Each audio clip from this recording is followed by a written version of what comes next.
Hey, this is Matt once again with the back to the video, and this is another request from Frame by Frame. That I'm kind of putting this after doing the review for him on the weekend movie Hurry Up Tomorrow.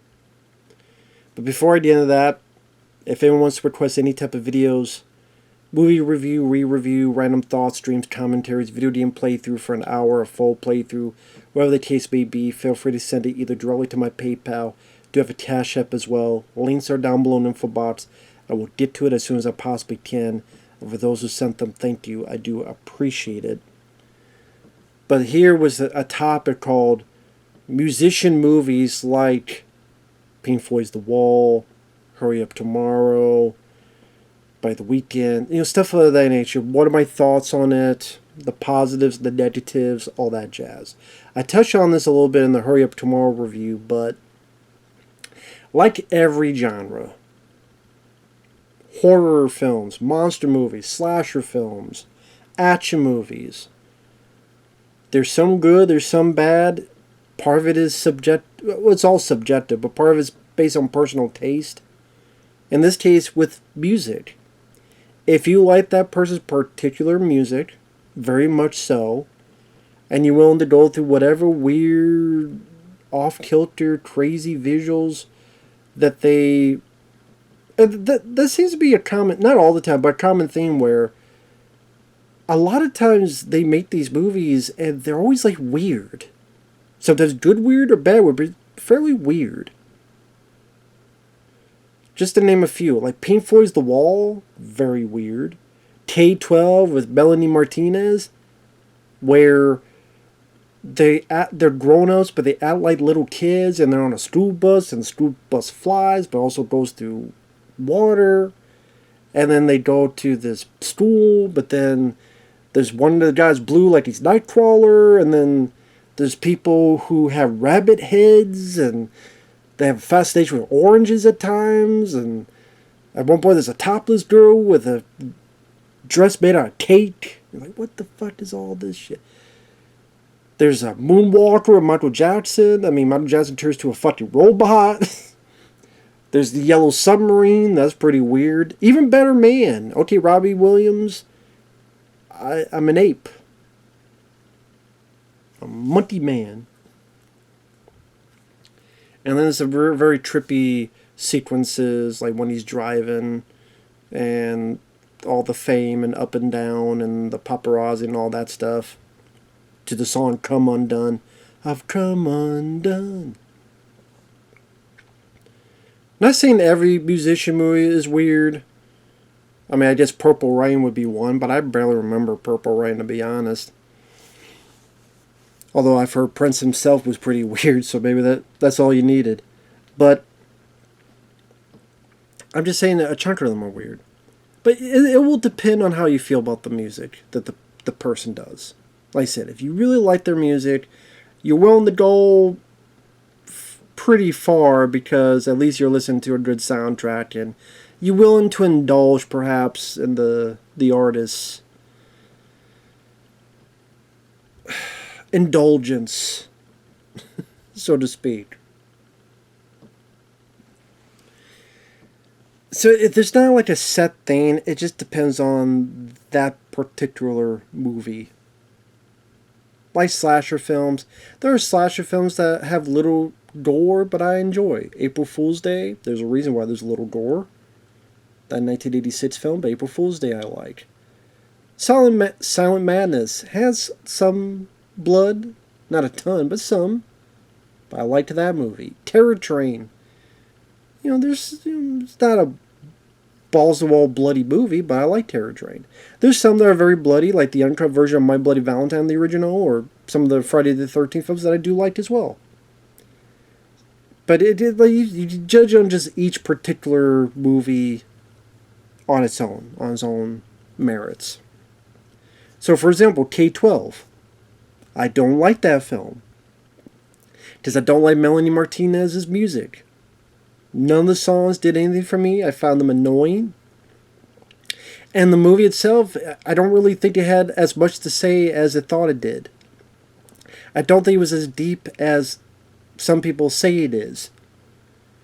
I think it's weird that you're older people, but you pretend to be kids, and then throughout the film, it's saying like you're still that same like underage kid, but you're played by an adult. But then there's scenes of like again the topless woman with the dress made out of tape. Almost said tape made out of dress. I like the stuff I said. There's you're a puppet. You're it goes back to you with strings, and then an actual puppet on strings, and then like the ending, like to stop everything, you put a giant spit bubble, a giant fucking spit bubble, to go across everything and drift them away. A giant spit bubble, and then that movie didn't even have an ending. It's like, we don't go over here, and then you don't know where the hell they went to. Not that I give a shit. They could go to hell for all I care. But it doesn't even have an ending. So, that movie's just tedious to watch. Try hard, trying to be artistic. Maybe give credit to, like, the art designer. Because they're just doing what they're told. And the art designer, or, like, hey, design this, okay. And then the people who built the sets. The set builders, I give credit to them. Because they're just told to do the job. But the lack of story, really. There was definitely a lack of cohesion. You could have made head or tails of anything. Just random shit. Why is this guy blue? And even that can work, but just the visuals were not interesting to me. Again, the music didn't interest me. It just, again, lack of interest because of the music, the performer. So a lot of times I'm checked out on it. And I was just really annoyed. On the flip side, Pink Floyd's The Wall. Classic. Love the music. Almost every song is a banger. Another brick on the wall. To the horizon. Comfortably numb.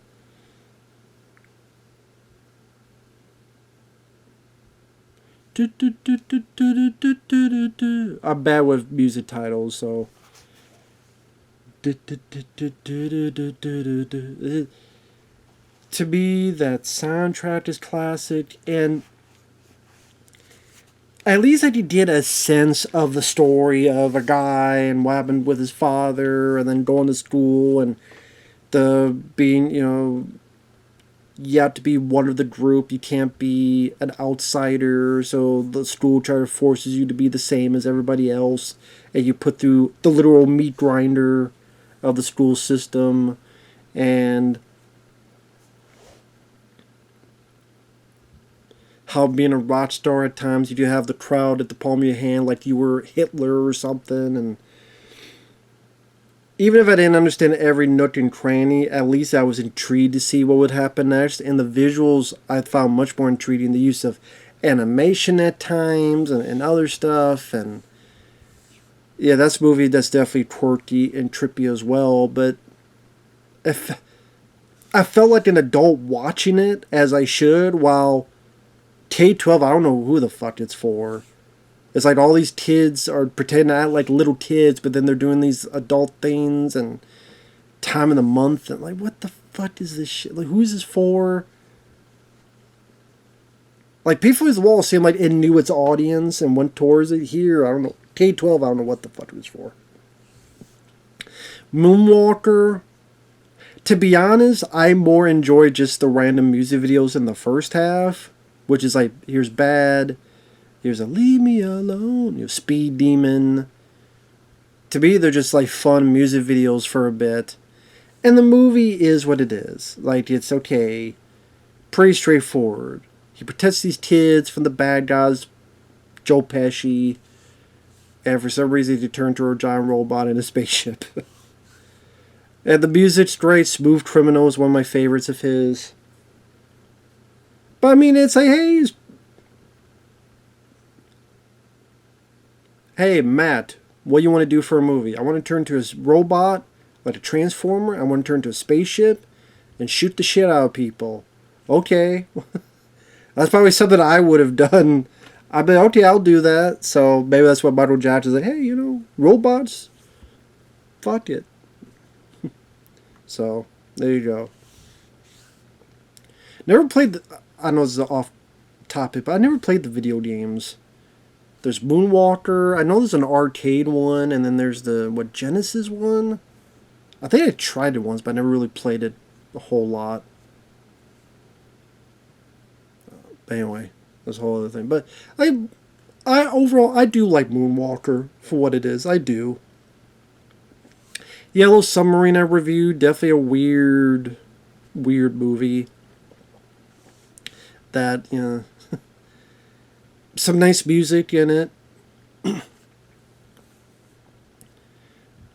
I mean, I guess if I say there's a best one, it'd be Pink Floyd's The Wall. Just for, to me, that's, of those type of things, it's iconic.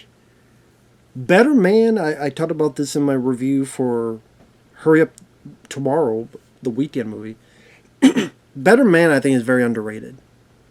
I do. It just, there's no way for it to succeed. That's the sad thing. They spent too much money. The concept was too weird. Understandably, people couldn't wrap their heads around it. Neither could I.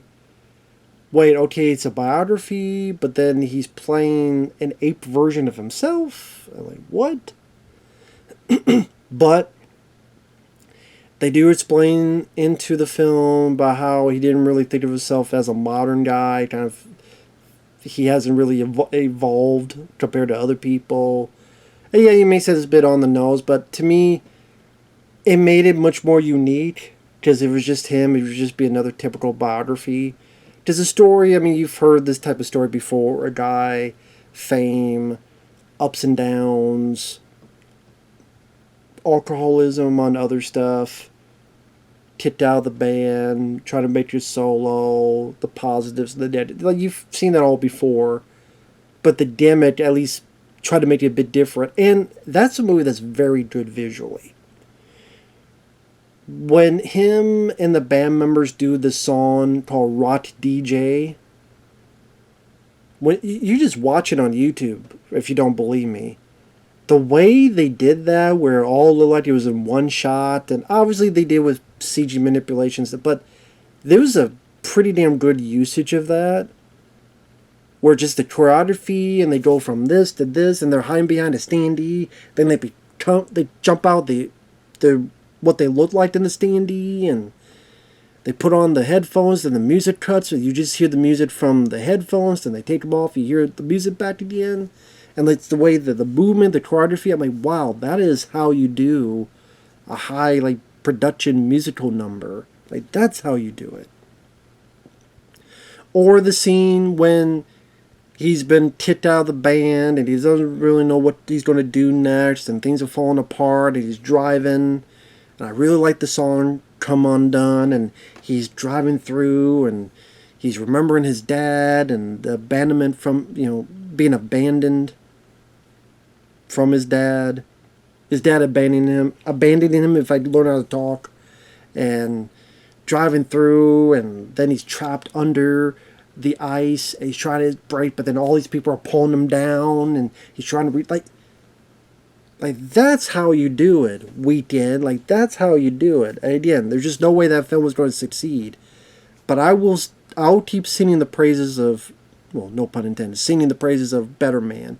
Because I do think it's a movie that's underrated and deserved more than it got. But again, with the gimmick being so weird for people, like it was for me, there was no way it would succeed. You just know, with the budget it cost too much. And people didn't know who the hell Robbie Williams was. I did, because I remember those songs. You know, I remember I threw the waterfall. I'm loving angels instead. I remember those songs back in the day, so I'm one of the few. I'm surprised he didn't have the song Millennium, because that's like one of his popular songs. Millennium. I'm like, you don't have that song in? Like, that's one of your big songs. I'm surprised it wasn't in there. But anyway, I digress. So again, like everything with these musicians, it's very easy to get pretentious, up your own ass, self-indulgent, and you want to be an artiste, and you want to show something much more than yourself. I'm not just a singer, I'm an auteur, and I have so many things to say, and whether political or psychological, or so many things about my story, my emotions, my ups and downs, my troubles with love, all this stuff to showcase you. And you just have to hope that people give a shit to see and hear it, to care about what you think.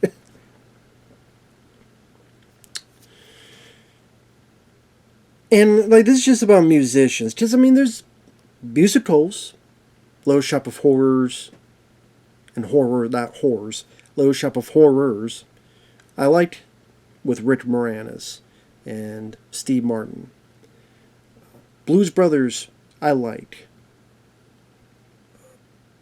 What was it? The Rocky Horror Picture Show, I liked the first third. After that, not so much. Oh, what was the one? A Star is Born with Bradley Cooper. I did like that. Andrew Dice Clay has a role in it. I actually liked that movie. But then about like songs with musicians, like I said, Prince did some. Purple Rain, was it Under the Cherry? I don't remember anything about the movie Purple Rain. And Under the Cherry Moon I never saw. I think that's the one he directed. And I'm trying to think of the other films. Like, like the Elvis Presley movies, those are more just, he wanted to be an actor and they put him all these kind of cookie cutter films.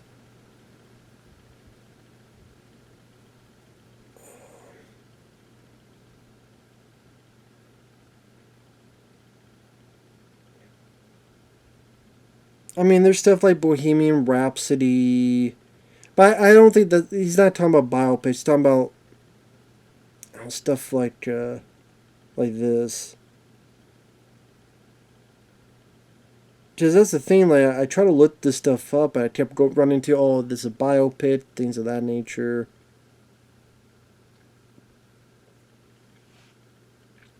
How about, let me try something.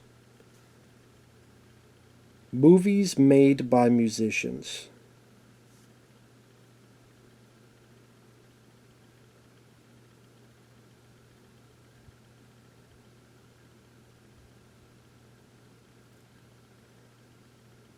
Yeah, Moonwalker, Purple Rain, Interstellar 555, Daft Punk.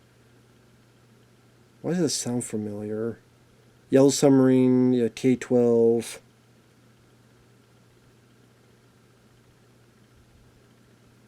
Quadrophenia. I never saw. 200 Motels, Frank Zappa. Paul Simon's One Trip Pony. The Monkees' Head. I never did see that one. I know that's supposed to be very weird and trippy. Head by the Monkees.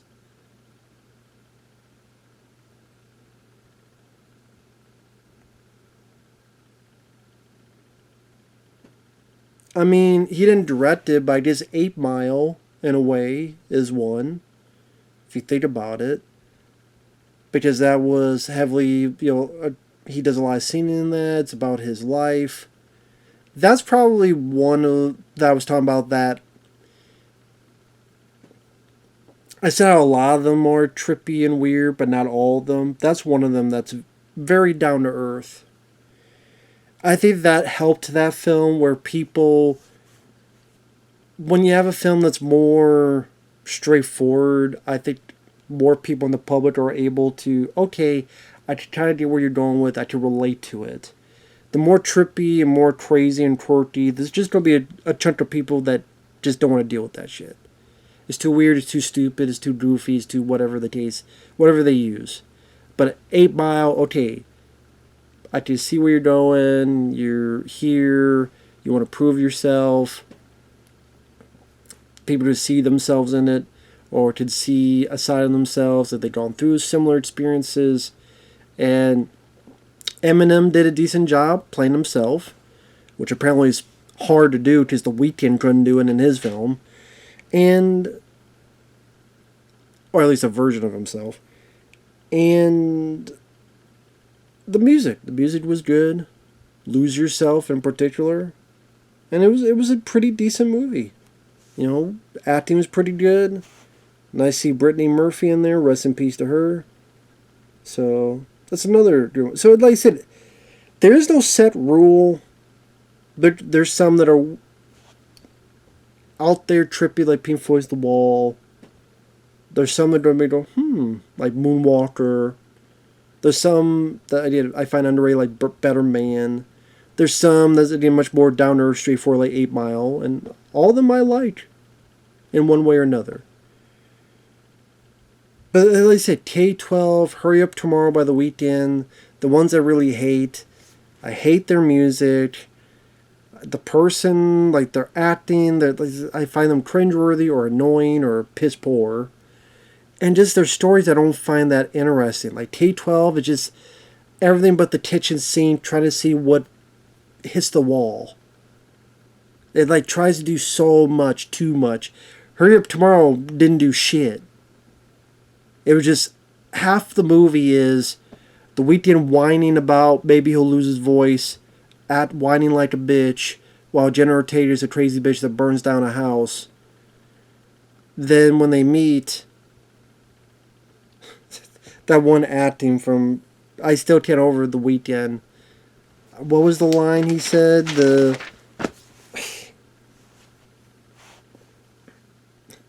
Oh, sorry, I got my phone here. Yeah, that's what I put on my phone.